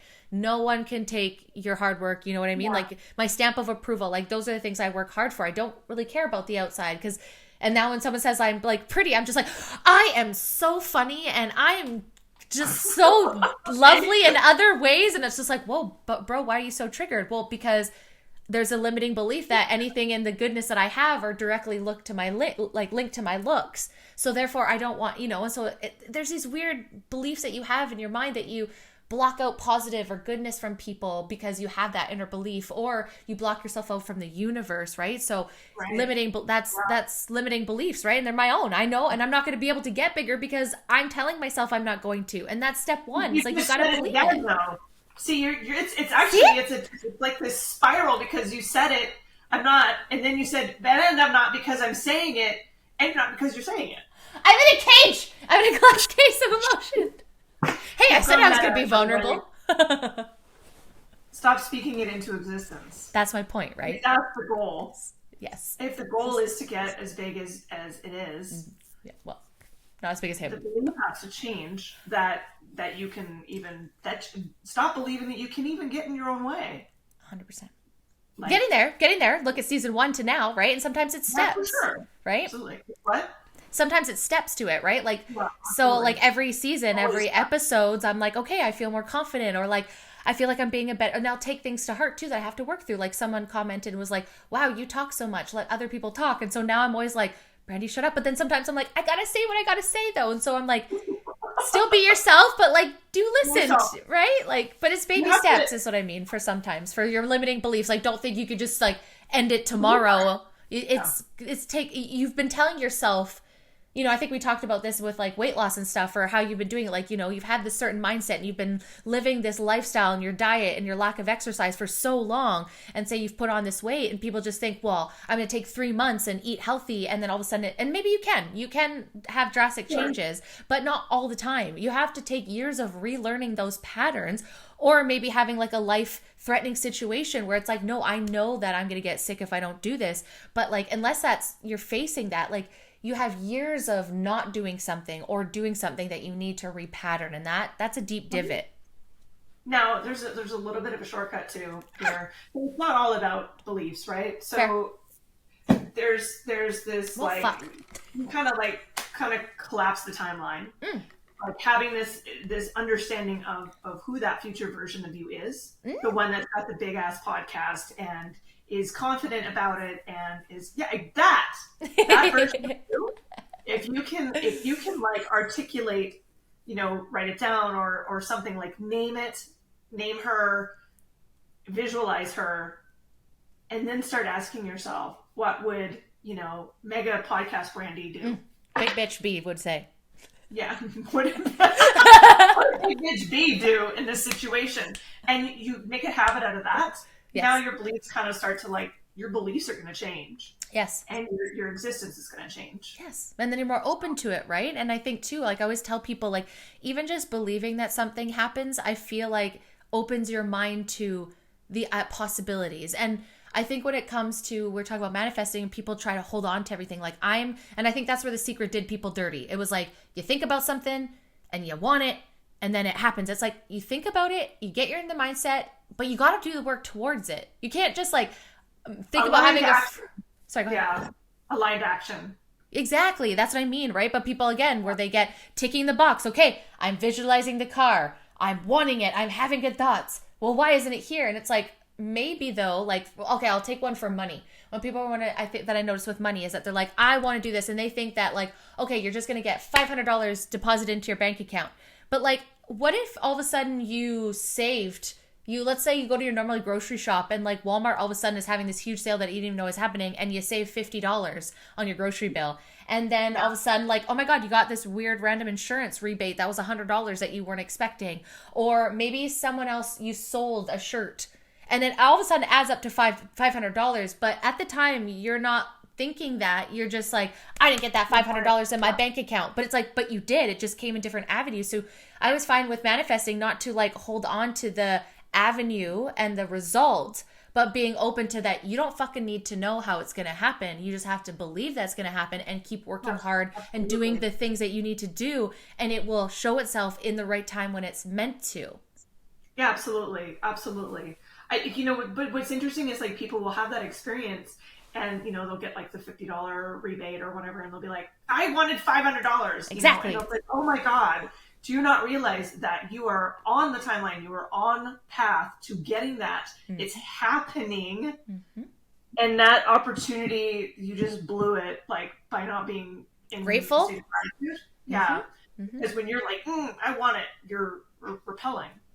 Yes, very repellent. When you're in a state of wanting, you are repelling. Yes. When you're in a state of wanting, and that goes back to the control and the like high, energy, like push energy that I was having. Like, that's a state of wanting, and that's a state of not trusting it's coming. Yes. And I do want to say, going back to aligned purpose as well before, even though that was your mentality and that's what you wanted to do, it wasn't aligning at the time. So I don't think it was like, quote unquote, working out for you, because it was, again, I think like you probably would say, you're ticking the boxes and doing the things to get the next clients, but there was something that wasn't aligning maybe deep inside. Exactly. To like, and now like that's you're totally in a different space to have that. Right. So I feel like for me, it was like, I was making content and trying to get my podcast to blow up, even though the intention was to help people. It truly is. At the core of it, I got greedy and I wanted to see numbers, and I would see other people's episodes do better than like my solo one. And I would get so like caught up in the wrong ways. And I was like, I let it go. Yeah. And I was like, just fucking enjoy it. Enjoy the energy exchange. Enjoy the education you get every episode you have. Enjoy and then now it's like, I welcome the hardships of podcasting and all of this, because then I have an opportunity to learn, and I've thought about it differently. And I'm now starting to see like, hey, maybe you are going to hit 20K, but even if you don't, it's still fun. You're still having a good time. But like, just even releasing from that is just so gratifying. And it feels like such a relief, because now I'm just creating because I truly enjoy. And it's not because I have to hit those numbers or I think what's going to go viral. I don't care if it does. Like, it's cool if it does. It gets my story out. I'm not saying that, but I want to be more content driven in what I'm doing here, not making clips and trying to clip. You know what I mean? Like, I'm letting go of that part. Okay. Yeah. That makes sense. Like, yeah, absolutely. Like when you really get into the purpose, your purpose is important, I think. Absolutely. When you're aligned with your purpose, and if you're doing those things, if you're in that flow of alignment with your purpose and with, what you're trying to call in, that's where things start coming back to you. Mm-hmm. And some things might be confronting, right? But it's like, sometimes you ask for, if you're asking for resilience, if you're asking for strength, then you can't just expect to wake up and be strong. Unfortunately, God, universe is going to give you something to earn that attribute, right? Like that's, or else why are we here? And can you look at that and as the opportunity? Mm-hmm. Like I knew when I was diagnosed, like I knew there was opportunity and purpose in it. I'm not saying like I floated on air and was just like super like, thank God I have cancer, but I have a lot of gratitude for a lot of things that happened to me, in the diagnosis process, in the, so like my life changed, and I have gratitude for that. But I don't know that I would change what's happened to me, because it's made me this version of me, and I'm pretty damn happy with this version of me. And would you be, and I'm not saying maybe you would, but that's how, I think that's what I wanted to say earlier, is like that level of gratitude for the bad things that have happened to you, and acknowledging the strength they gave you, that whatever lesson you learned, whatever new level of version of yourself, it's hard. And I know that's going to be hard for people that have, because like I know we've been through stuff, and how can I say, oh, well, I'm so appreciative for the sexual abuse. Okay, you know what? No, I'm not. But I was also on a tyrant, like did not appreciate intimacy, did not appreciate sex, did not respect my body whatsoever. So I got smacked really fucking hard and now I'm like, okay, it stopped me, and it showed me the beauty of intimacy. It showed me that not more is definitely not less. But I grew up to think that that's what was love, and that was, someone truly cared about you. So if you like, well, I must be so desirable because all these men want to sleep with me. No, like a man that wants to like live with you and have a future with you, and like that's true love. But I didn't know that, and I'm not thankful for my abuse. But in senses I am, because now it smacked me on the head of what sex and intimacy was and what love was, and it actually made me look inside and stop and be away from men for a while. And then I found the most beautiful human being that I'm spending the rest of my life with, that is so caring and so understanding and helps me through all my triggers and traumas and makes me feel like this sexy badass bitch that before I never felt like. I've just felt like I was a piece of me and I was just doing the things. And like, no, I'm not saying that anybody this is my own personal experience, should be thankful for that abuse. I'm saying that I'm in a place now that I'm thankful I went through it. I'm thankful I'm out the other side. And I'm thankful I still get to have that beautiful connection. I'm not allowing these people to ruin the intimacy and connection with me and my spouse in my future. And I just wish that for everybody with everything they're going through. And we've come to that moment of gratitude. It's almost like you feel like that lesson's complete a bit, you know, it's just like, okay, now I'm maybe on the other side and working towards healing from this. I was pretty lucky. I got to stay grateful for what was happening throughout. You know, it was like every step of the journey, I was like, wow, you know, I'm grateful that this is working out this way. I'm grateful that, you know, I was grateful like that I got to stop being so chaotic and crazy busy and all of this. Like, I was grateful that I got to stop working my job because I didn't like it. You know, so it was like, not necessarily like you're saying, like I wasn't grateful for cancer. Awesome. You know, but I was grateful for all the things that it brought me along the way in those moments that it was happening. Like I was able to look at the silver linings and say, I'm grateful for that. Mm-hmm. That is wonderful. Mm-hmm. Thank you. Mm-hmm. And that's, I think that's important too. If you could do that as much as you can, just, you know, recognize too. It wasn't about so much, again, not grateful for cancer, but I was grateful because I knew purpose was evolving. I knew opportunity was going to be on the other side. I knew, you know, in those moments when I wasn't like, am I going to die in the next couple of weeks? Because it feels like I'm going to die. Yeah. I was able and grateful for just, you know, conversations with my cousin or, you know. Seeing your family at Christmas. Seeing my family at Christmas. Thank you. Exactly. That was on my list. And so was traveling to the United States like 2 or 3 times, which in 2023 I ended up doing, I think, back and forth three times. I was going to say 3-4 times, wasn't it? Yeah. Because I remember watching every time, not being able to breathe the whole time. Well, and then 2024 was a whole bunch more. So yeah, it was. But if you look back, it's how what you wanted, but it wasn't in the conduit and the way that you wanted it to, but you got all the lessons and you got something out of it. I know when I'm writing down what I want and I'm envisioning it. I'm envisioning it the way I want it, but I also know you have to let go and surrender that piece. It's not about that. Like you set the desire and you manifest that and you visualize it and you send the vibes out to it. It's going to happen how it's going to happen. Totally. Good luck. Absolutely. Good luck to you. Absolutely. And then the one other piece, because I feel like this whole thing is like mindset and all the different ways that you can work with your mindset with, we talked about gratitude, aligned purpose. We talked about limiting beliefs. We've talked about, really like getting focused on things too and what you want and having clarity and visualizing that future person. And this is why I also wanted to add self-resilience in here. And why I think that's also connected is because don't give up on yourself. Don't give up on advocating for yourself inner outwardly. And I think that also is a part of the mindset where people give up on themselves. Like you have to know you matter. Exactly. And you have to come from that position. Yes. And you haven't, and that's one thing you've never stopped doing. No matter what you're doing, you've always been like, I know it's going to be better. I'm going to keep pushing through. And I think I've seen that through you for the whole thing. And I think that is a big chunk of mindset where, okay, you can be grateful for everybody else. You can believe that you deserve it. You can believe all these things. You can knock out all those limiting beliefs. You can be aligned in your purpose. But I think when you have those step backs and you don't have grace and you don't, care for yourself as much, you're easy to just fall off. But like, look at me, man. Like I have had so many things go wrong in the podcast in the last, going in 10 seasons, but I'm never going to give up because I know that one day, once I've got through my limiting, it's going to be something. And I'm not going to be mad at myself for like, why can't you just think better? Like, cause I know it'll come when it's supposed to. I have faith. I believe that I am being divinely guided and I'm not trying to control that. I'm just being here and trying to be at a higher vibration and, be honest, be authentic and let it fall out and just be so grateful that I'm fucking alive and I can breathe because I know people that aren't, or people that are on their deathbeds, or people that, are sick and I'm not. And why sit there and waste my time thinking of like what could be, instead of not that, you know what I mean? The regrets, I guess is what I'm saying, right? But instead of being like, well, what are the opportunities ahead of me? What's coming? What if tomorrow's the best day of my life? Could be the worst.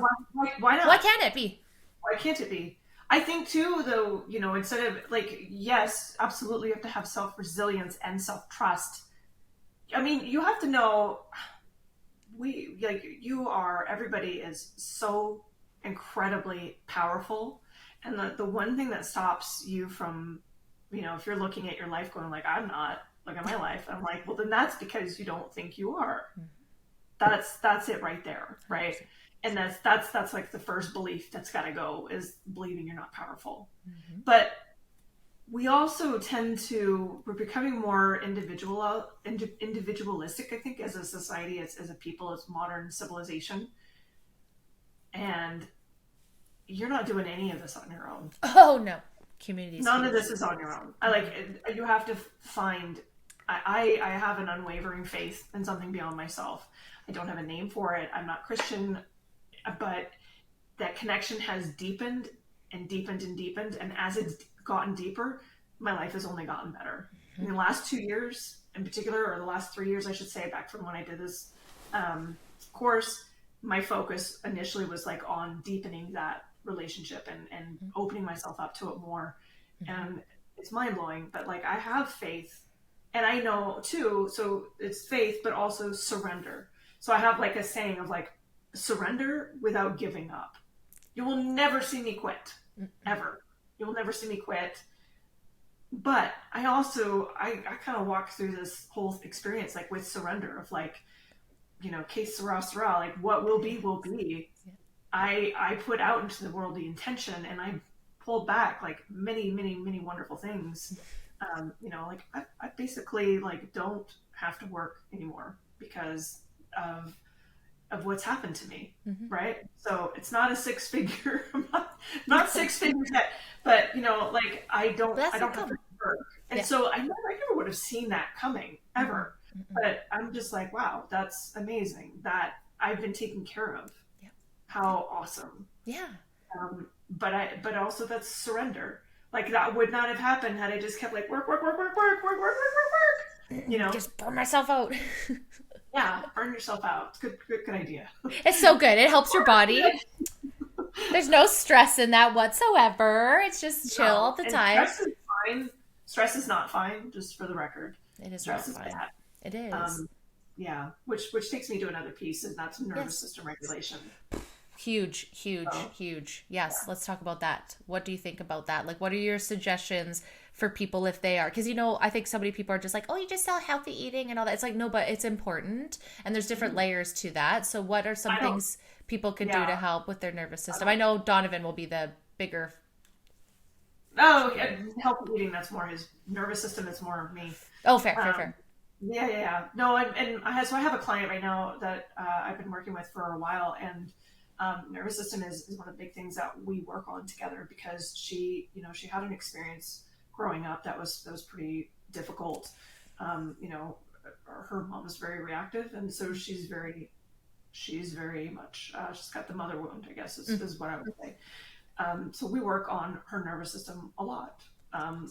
Work on like basic grounding techniques. I'm talking like breath work. I'm talking about like, just if you're listening to me and you're like, I don't know how to do any kind of nervous system work and I hate breath work, sit like your butt on the floor and put your feet on the wall for 5 minutes a night. I do this every night and I love it. Oh, it's calming.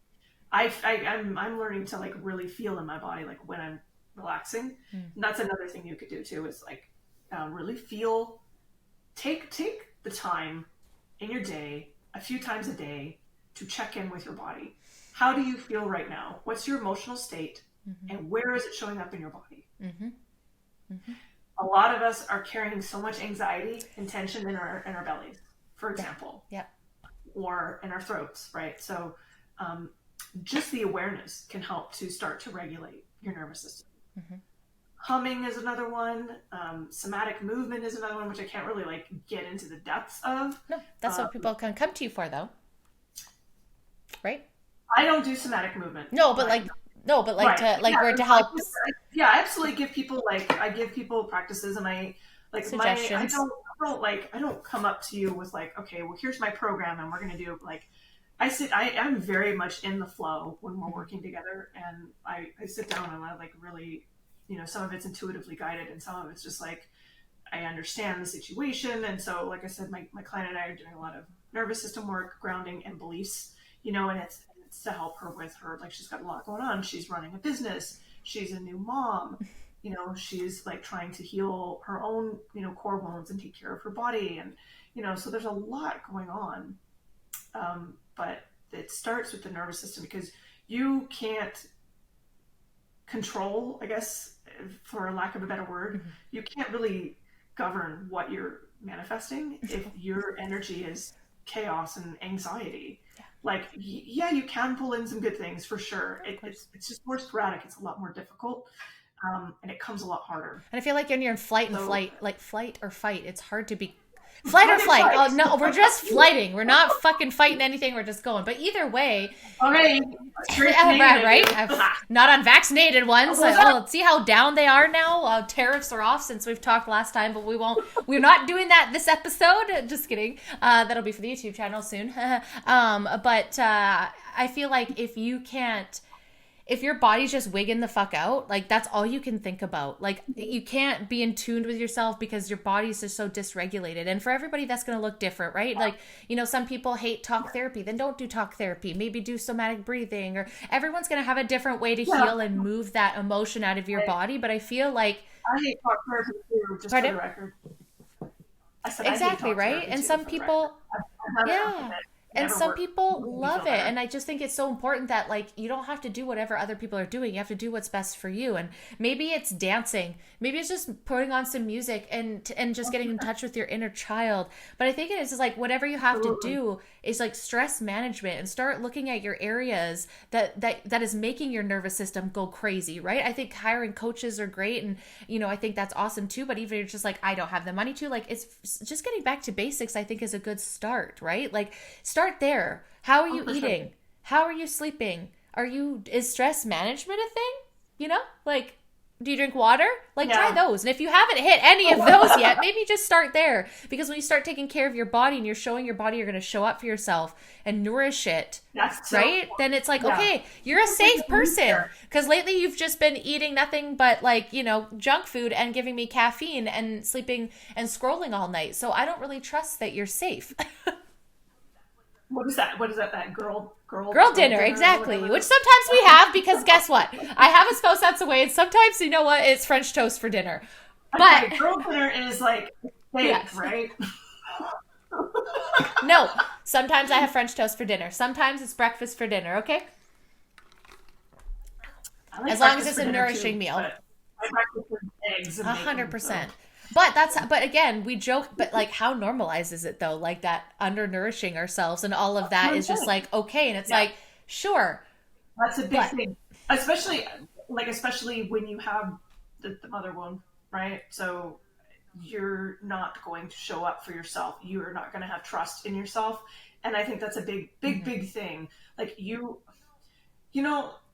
lot of people wish that they had resilience and strength, but they already have it, and they're just not accustomed to looking and seeing, like, look at how you've raised yourself, or look at how you've taken care of yourself. Look at how you've gotten to where you've gotten. Like, we've all been through some shit. Everybody has been through something. And if you're hearing this, you're still alive. Good job. Like, take a minute and recognize that you have been there for yourself. You have been able to be there for yourself, but we also break our promises. Like, and you have to rebuild that trust before you do anything. Like, you're not going up in the world if you don't have that basic self-trust. And if you don't have that self-love, and I'm not talking about the bubble bath kind, I'm talking about the willingness to parent yourself. Yeah, absolutely. Absolutely. And that's what I mean. Like, yeah, of course it's fun to be like, oh, I'm an adult, I can eat cake whenever I want. But it's like, okay, but is that good for me? Like, and I just, again, it's like accountability and looking at yourself. And I know that seems overwhelming, but again, you just start at basics if you're not starting anywhere. And as you practice gratitude, as you practice healthier eating, going to bed, doing these practices before bed to connect yourself, go outside. Once you start doing that, you start to see how good you feel. And then you get addicted to doing that. And then you start practicing things and you get better at it. And then it's just second nature to just feel gratitude in a moment, or be like, no, I'm not going to grab my phone, or I'm not going to post that. This is just a moment that's ours. Or I'm going to post that because I love sharing this. Like you just feel more confident in everything that you're doing, and then you're not constantly fighting yourself. Right? I'm so tired of fighting myself. It's exhausting. Like, I'd rather fight the government. You shouldn't fight yourself. Don't Exactly. fight yourself. No fighting. No fighting allowed. Talk to yourself, but don't 100%. Fight yourself. Yeah. But you have to get to know yourself. That's what I mean by self-parenting, because like your parent wouldn't, a healthy parent wouldn't fight their child. No.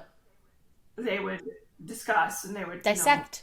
They would discipline, dissect, whatever the case may be. But yeah.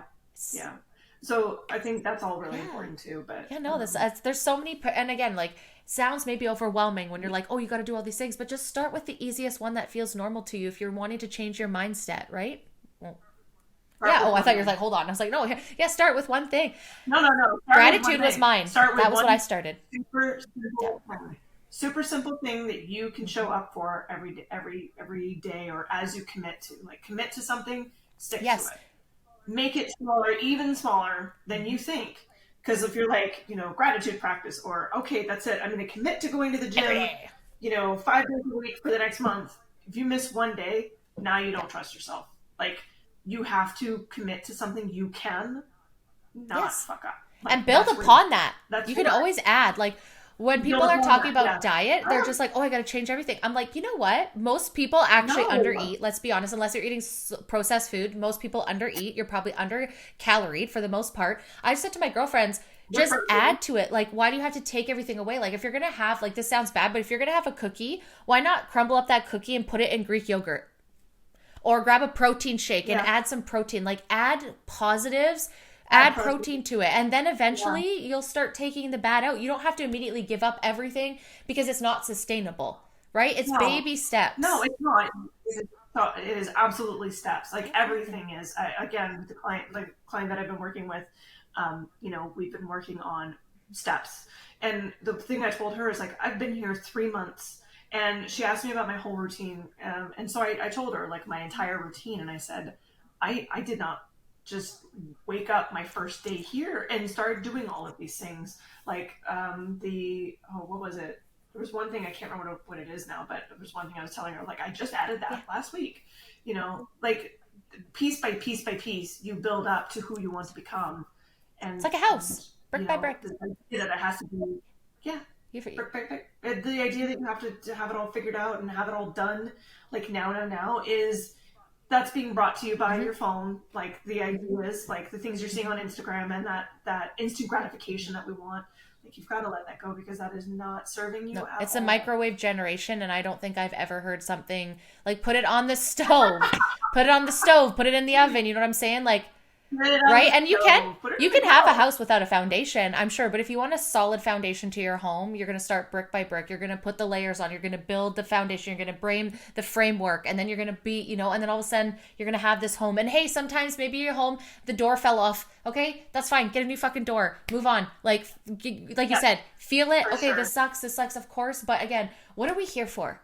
I guess that's what all comes down to, is what is your belief of why you're here? And if you believe we're here, we live, we die, then I guess purpose and alignment and a higher power doesn't really hit for you. But for me, I'm like, why am I here? I think I had a soul contract. I think I'm old as fuck, and I've come back here, and I need to learn these lessons because maybe I didn't learn them properly in the last time. So I'm going to do it again. Right? And so it's like, and when these bad things happen, of course, in the moment, it's hard not to think that. But when you start to heal, I think, okay, did I ask for this lesson? What did I get? What are the positives, right? Like, but if we can't be self-aware, if we can't have those inner conversations because we're so busy scrolling and trying to keep up with the Joneses and go viral, we're not going to be like connected to our purpose and alignment. And everything I'm doing now feels right. When I'm making content and I'm sharing stuff, it feels right. It's not feeling like just to blow up because, y'all, I'm in Canada. I'm so fucking censored. But that's not even the point, right? It's like, did I have a good time? Did I have a good hour and a half talking to? Yes, I know that people are going to love this guy. It doesn't. I'm having a good time and I feel good about it. And so I'm going to keep doing those things. Yeah. You stay in the aligned action and it's and I'm not going to sleep tonight. That's how I know when I'm aligned, is like, I could be so tired, but after a podcast, I am vibrating so high, trying to process all the information that I've just had, like, and then I'm just like, go to sleep. And I'm like, I can't. That was just so great. You know, it's like when you feel in alignment, it doesn't drag you down. It doesn't, yes, it feels like work, but it doesn't feel like work. It feels like, no, but this is what I'm here for. Like, this is what whoever you believe in, God put me here for. And I'm not like, I'm a oracle and I'm a prophet. No. I was given the gift of gab, to be able to share these ideas so that other people can spark conversation. Like, that's what I feel like I'm here doing, and that is what I'm doing. So it feels good. It doesn't feel tiring. And I have to say no to the things that don't feel good. Content creating don't feel good, so I'm dialing back this season. That's important. Yeah, like, you know, whatever you can let go of that isn't aligned with, you know, who you're trying to become. That's like, let it go. Like, when I said in 2022, when I got my certification, I was starting to build my business, working full time, and I was CrossFit coaching. And I realized, like, okay, CrossFit coaching was a stepping stone to get me to this place where I realized, like, I really like coaching. But what I loved about it was standing there being like, you are so strong. Like, you are more powerful. Like, you can pick that bar up. I believe in you. You can do that bar muscle up, or you could do those pull-ups. Like, I believe in you. That was the thing that I loved. And I was like, I want to do that, but like, bigger. I want people to know, like, you can have like the world's most successful podcast. Like, you can do it. There's steps I got to take. Oh, yes, I'm aware. That's like, yes, it did. I've landed. But to your point, though, one big thing I think and other people can relate to, just because something is a stepping stone and you're moving on, doesn't mean it was a failure. Doesn't mean that if you were leaving that wasn't important to you. Like, I was a photographer, right? And I used to always think like, was I dumb? Like, I'm kind of a loser because I never, and I was like, no, I put my camera down and I picked up the mic. I did something because for me, it wasn't aligning anymore. It felt like I had to keep up with the Joneses and all this over editing. And I'm like, I feel like I'm selling women that they have to have a boudoir and they have to have these photo shoots and they have to have this to feel beautiful. It just didn't feel aligned anymore. And that's okay. And I sometimes pick up the camera. I sometimes still pick it up and I love it as a hobby, but it's not that I failed as a business, but for years I told myself, you're a failed photographer. And then I'd look at other people and I'd be so jealous of their success because I was like, but then I was like, girl, do you want that right now? No. So that is an old story, an old narrative that you need to just fucking drop, because you are doing what you should be doing. Just because someone else is more successful in a path that you walked away from doesn't mean as a failure, doesn't mean you were, it's just, you know, but we do that and we shouldn't. You are where you're meant to be. Be excited about that. And by the way, what you want wants you. Like, you wouldn't want what you want if it wasn't possible, and if it didn't also it was like you. But you're meant to be. You'll feel the attraction. I felt like it was like pushing away, but then they'll tell you, work harder, that's just before the next level. And maybe. But sometimes it's okay to let it go. Let me just put it out there and say that whole work harder thing is hustle culture, and it needs to fuck off and die. Work more aligned. Work purposefully, right? Like, and that is coming aligned from a girly that works corporate, not 9 to 5. Fuck off. It's 7 to 3:30. Like, I love that you say work corporate, because I am. Because I'm in Texas now, so your kind of corporation would not be allowed. No, but here. Once it is, maybe we'll be moving down there because we're like the biggest cannabis company in Canada. So like one day, you never know. Yeah, well, get your people to start legislating. I'm gonna have. Well, I mean, Carney, I can't do shit, but either way. No, not him. Fuck him. My cannabis people. You're like, yes, but to the point. But this is one thing that I want to say to speak in alignment is, like, a lot of people think like, oh, when you're living in alignment, you just have to be working for yourself and do it. But actually, I've never felt more aligned in a corporate job. Like, cannabis is something I've advocated for my whole life. It brings in everything about me that I love. I'm analytical. I love starting processes. I love building Excels from scratch and then handing it off. Like, there's processes within my company I built 5 years ago that people are still using and improving upon today. Like, I love being a pioneer and I love innovating. And I can't do that really on my own. I have an avenue and a company that I love and I'm aligned with and people, and it's so good. And so when I'm working, yes, I'm tired, but I'm also like amped all the time. Like, I get to go up and live my fucking dream job. And some people are like, oh, I hate corporate. That's totally fair. I have a spot where I love and I get to do this. And I get to do this as my hobby because my job takes care of paying my bills and my future. And maybe one day I'll get paid for this, but I'm still very, very happy doing what I do and having this as an Right. energy exchange and not Right. having that pressure of like having to perform to make. So that's why I feel like truly, Torva, why I haven't got to that level yet, because my biggest worry is that my hobbies that have turned into financial gain flip when it then is my bread and butter, if that makes sense. See, I love this because yeah, it's coming out. The truth is Ah! coming out. It's never the belief that's in your way that you Yeah. think it. Like it's never the belief you think that's in your Yes. actually in your way. It's Yeah, something always. else. So say that again. Like you're worried that if the podcast gets too successful, Yes. then So, what? like, for example, photography, I lost the passion in it because it became my income. And it became like I had to do that content and produce to make money, where I get to just do this and there's no pressure of it being my livelihood, which I'm very blessed that my livelihood I love as well. But that is another, there's levels of limiting beliefs why the podcast isn't quote unquote blowing up for several reasons, but it's in time. I also need to get stronger on TikTok comments. Anyway, um, there's levels to it. So I'm afraid that, yeah, if I'm too successful, I quit my other job, then all of a sudden it goes from being a passion to my job, and then it's no longer fun and I don't enjoy it because that's what the past has told me of my hobbies. Uh-huh. Well, it's I mean it's good that you recognize like that's based on an experience that you had, but also knowing that that's not necessarily going to be the experience that you will have because the workload doesn't No, what change, right?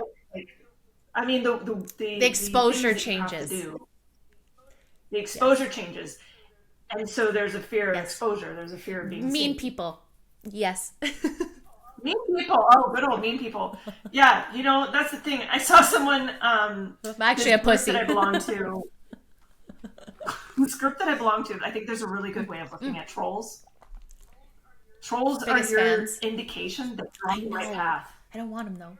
They are the ones like they're letting you know like you've made it. You've made it in life on the internet when I you're know, getting because you're trolled. pushing people's triggers, and I know a lot I talk about pushes people's triggers, but it's also been a self reflection of being like, girl, make sure the message that you're going out is going out with the intention and not ego. Are you saying this because you want to be right and you're proving someone right?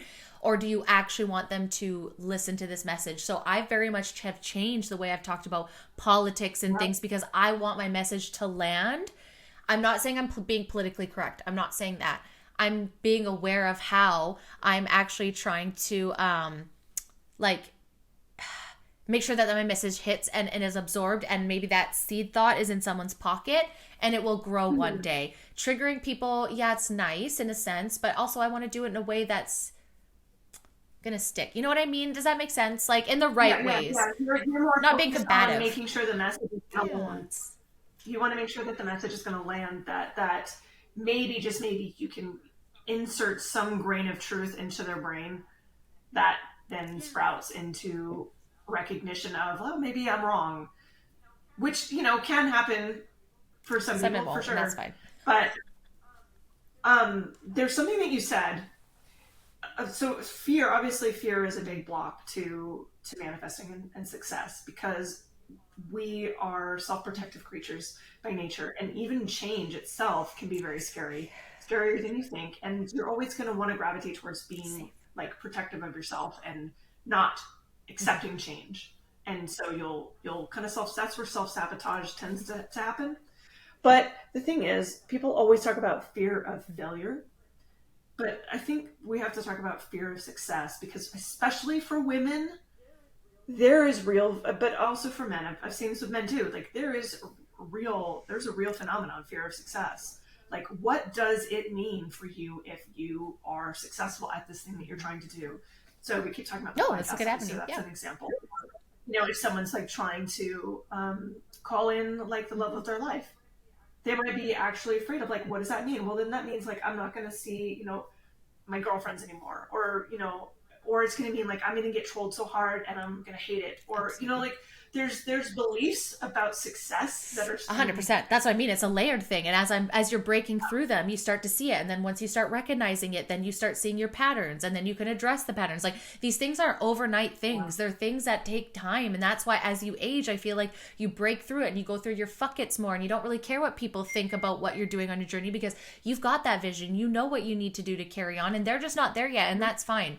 I'm going to keep going, right? And not in the egotistical way, and what I'm doing what's best for me, right? And like in the kindest way, so that I can be the best version of me to ripple out to everybody else, right? And you do need to be selfish on your journey of healing, and sometimes you have to say no to people and things and projects and all of that, and it's no disrespect to anybody else, it's just where you are. And but also, don't be a fucking don't be an eggshell maker, people walker. I hate that. Like, whatever, like, stop. I've smashed your fucking eggshells, like, enough with that. I'm like a big bowl in a china shop. But if someone's acting like that, like you have to walk on eggshells around them, like they've got some serious issues that they need to work out. They're not taking care of themselves. They're not taking care of their own stuff. And that's not your problem. That's not like like people are going to be like that. But yeah, it's my brain just That's fair. What I was thinking. Hey, yes, I'm not alone on here. But I also think it's important to the point to have like grace with yourself too while you're going through this journey. Keep being keep advocating for yourself, keep being resilient, keep trying, but you're also not always just broken and constantly need to be fixed as well. And that's to your point we're going back to, where it's not about being toxic positivity. It's about owning and being authentic to the emotions, feeling them, working through them, and knowing and having faith that things are going to get better. Maybe not today, maybe not tomorrow, but it's gonna. And just holding on to that, I think, is really good. But the toxic positivity of like, everything's good all the time. No, like that's, no, because you're not feeling it. You got to let the emotions flow through, whether that's screaming or dancing or crying or writing or creating or however it is. You just got to get it out. Yeah. Get it out. And don't judge it. You don't have to be like, I shouldn't feel like, if you're saying I shouldn't feel this way, stop it. Just like feel what you feel already. Like stop, because you're just, the more you try to like get away from the feeling and block the feeling and should the feeling away and all this stuff, like you're suppressing it. So just fucking let it out. And then like I'm not not okay, but like better, cry, wallow, whatever you need to do, you'll feel better. But I mean, like the whole thing about you said about like you're not a project. You're not a project. Like, it's okay to, if you're like, oh man, she's telling me to put in the work, like I've been doing this for like my whole life, like, you know what, take a beat and go enjoy your life for a while. Like just fucking go enjoy your life for a while. Like, keep your habits up. I mean, I'm not saying like, go on a bender, but like keep your habits up, but like, stop feeling like you have to improve. Check those boxes. The time. It's cyclical. Like, just stop for a minute and be grateful and appreciative of who you are, where you are right now. Like, you don't have to like constantly badger yourself into some kind of like self-improvement. That's an MLM cult, Matt, like Scientology kind of level shit. But it's part of the idea that we're not good enough. And then you keep paying, right? We're being sold this idea that we don't look good enough and we're not all these things. And sure, improve yourself, paint your house, glitter it up, babe, but don't completely change to what the world is telling you need to, because that's going to change tomorrow. Trends are always trending. And unfortunately, trends have hit the like mental health space and the mindset space and the gratitude, like the spiritual space. And so just be aware. And I think getting real people that have gone through shit are the right people you want to be following and on your algorithm, like Torva, like Donovan, that are giving you true, honest, real advice from their lives, not because they're trying to go viral or make a buck. Like, that's what I appreciate with you guys. It's because you want to help for real. So before we get off today though, where can we find you on social media if we're going to try to find you? I'm on Instagram as @TorvaLogan.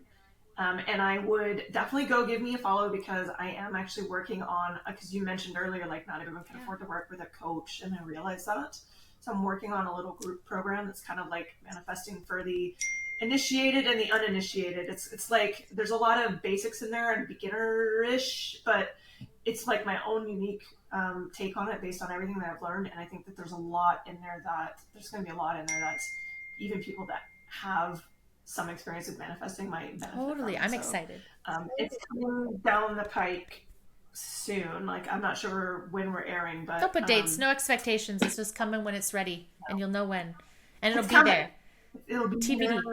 It'll be here when it 100%. gets here. No. But that's the thing too. It's Yeah, just not having it- pressures. You know, don't put too much pressures on your dreams Yeah. and just let them manifest sure. when they're supposed to, and trying to control everything. Like, just be a meat suit floating through this fucking timeline. Like, stop stressing so much. We're just a hologram anyways. Just kidding.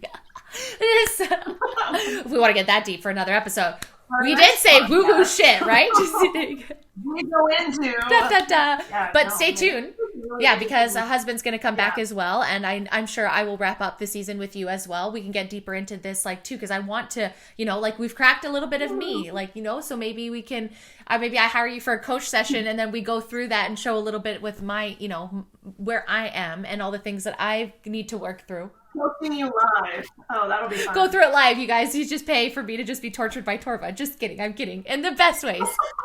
I'm kidding. Torture people. I'm Thank kidding. You very much. It's my own internal torture. Because you're going to say everything that I know fucking deep down inside. And that's why I don't hire coaches, because I know and I just don't want to do the work. Just kidding.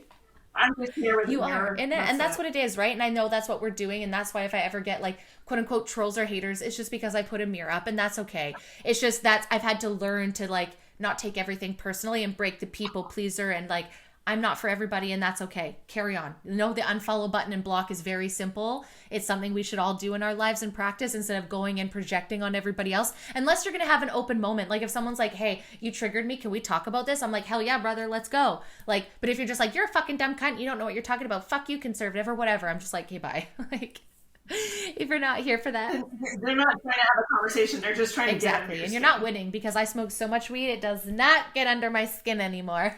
Just kidding. My skin's like leather. I've got Kelowna skin now. I'm all nice and tanned. Give me a month, I'll be see-through again. But this is so amazing, Torva. Thank you so much for coming on and sharing all this. I have some homework to do, I see, which I think I knew I was always going to do. And I think now now that you know my vulnerabilities, I feel like you're going to be like, oh, Brandy, buy this. So please keep doing that. Please keep me on track, because I'll be following up with you. I love it so much. I really appreciate you being here. Thank you so much. And guys, don't forget to follow Torva and myself. And thank you again for being here. Until the next episode, guys. Bye.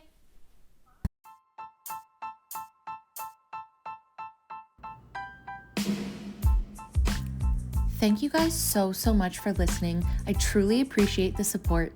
If you like this episode and you want to hear more, please follow the Be Real Babe podcast on Spotify, Apple, and Rumble. You can also find me at the Be Real Babe podcast on TikTok and Instagram. Until next time, guys. Bye.